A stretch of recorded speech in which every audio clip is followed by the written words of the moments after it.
National organizers estimate millions of people turned out for No Kings protests today. Washington correspondent Kristen Eskow takes us to the demonstration at the nation's capital.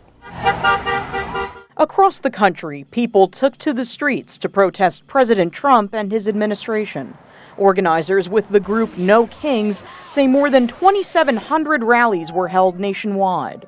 It's very important that we all show our support for democracy and our opposition to the tyrannical efforts of the Trump administration. No, President Trump, we don't want you or any other king to rule us. One of the biggest was in Washington, D.C., as the federal government shutdown nears 3 weeks. Democrats want to reverse cuts Republicans made to Medicaid and extend tax credits tied to the Affordable Care Act. I will not vote for a budget that throws millions of people off their health care just to pay for a tax cut for billionaires and corporations. Republicans have blasted the demonstrations, arguing they're one reason why Democrats have not voted to end the shutdown. They also feel the protests don't reflect American values. We refer to it by its more accurate description, the Hate America rally. It's become increasingly clear that this spectacle is the reason the Democrats have refused to reopen the government. House Minority Leader Hakeem Jeffries pushed back against that description. Showing up to express dissent against an out-of-control administration, that's as American as motherhood, baseball, and apple pie. What's hateful is what happened on January 6th.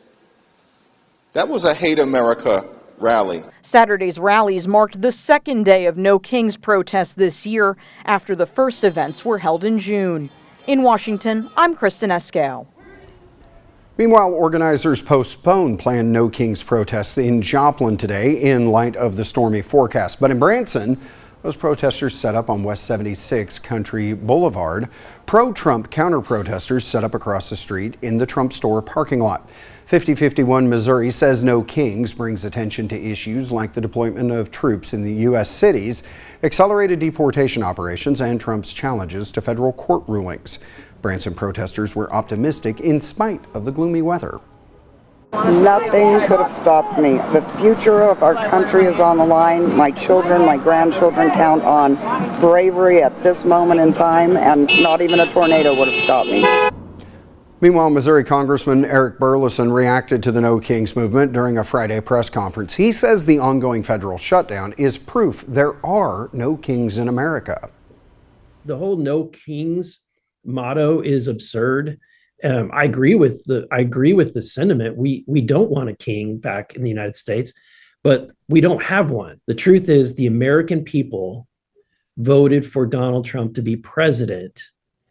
The American people voted for the Senate Republicans to take the majority, and the American people voted for the House to have the majority in the House.